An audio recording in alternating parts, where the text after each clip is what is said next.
Chers frères et sœurs dans le Christ Jésus, Shalom Aleichem. Aujourd'hui, nous sommes le 27e dimanche du temps ordinaire, année C. Dans l'évangile d'aujourd'hui, Jésus nous parle. Là, on comprend très bien. Les chapitres précédents, Jésus parlait à ses disciples. Mais dans ces chapitres d'aujourd'hui, Jésus parle à ses apôtres.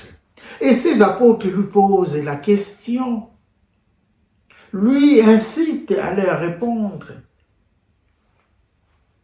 Maître, Seigneur, augmente à nous la foi. Et Jésus répond à ses apôtres, la foi, si vous en avez gros comme un grain de moutarde, vous direz à cette colline de quitter là et se planter là-bas. Alors Jésus nous encourage à avoir la foi. Si petit que ça peut être, mais la foi, avoir la foi. Une petite foi peut enflammer une flamme. La petite foi, de plus en plus, nous vivons dans un monde déchristianisé. La foi, ça devient quelque chose de l'histoire en fait. D'où même l'expression qui est entrée maintenant, je suis chrétien mais non pratiquant. Mais quand on a la foi, cette expression n'a pas de place. Ou soit on est chrétien, ou soit on ne l'est pas. C'est la foi qui nous guide. Nous cheminons par la foi. Et non plus par la claire vision, comme les apôtres en avaient. Et les mêmes, on va lire dans Saint Paul, deuxième lecture de Saint Paul, de dimanche d'aujourd'hui. La lecture de Saint Paul apôtre à Timothée nous parle de ceci.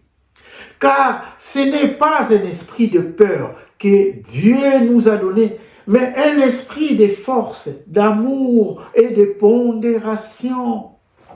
Gardez les dépôts de la foi dans toute sa beauté, chers frères et sœurs.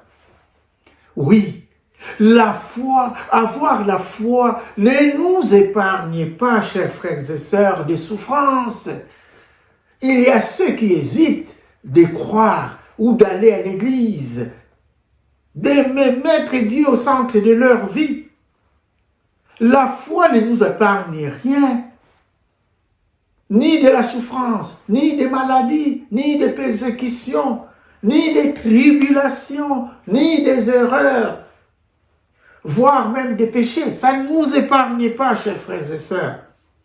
Mais avoir la foi nous aide, suivez-moi bien, avoir la foi nous aide à affronter des étapes difficiles.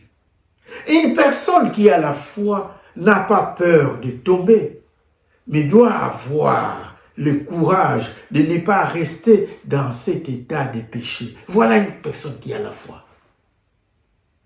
De plus en plus, la spiritualité monte.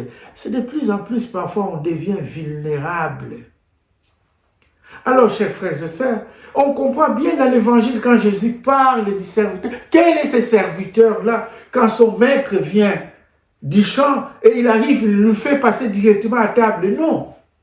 Il y a ce temps d'abord de l'amitié des serviteurs et son maître. Le laver les pieds, lui dire ce qu'il faut faire. Et c'est après il va servir. Et comme Jésus va dire, et quand vous aurez fait tout cela, vous servez le maître. On sert son maître. On dira, nous sommes que des serviteurs quelconques.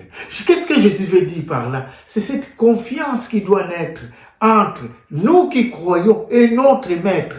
Quand on a cette confiance-là dans la foi, dans le dialogue, quand on grandit dans la foi, quand on est ferme dans la foi, nous devenons des serviteurs qui font que répercuter ce que notre maître a mis en nous dans la foi. Voilà ce qu'on peut comprendre dans l'évangile d'aujourd'hui, chers frères et sœurs. La foi, il faut prier que Dieu augmente à nous la foi. Et une fois la foi grandit, on devient, chers frères et sœurs, des vrais serviteurs et servantes du Seigneur. Mais il faut avoir la foi, comme la foi de la Vierge Marie. Je suis la servante du Seigneur, qu'il me soit fait selon ta parole. C'est ça la foi. Quand la foi augmente, on devient, chers frères et sœurs, des vrais serviteurs et servantes du Seigneur. Que Dieu augmente à nous la foi.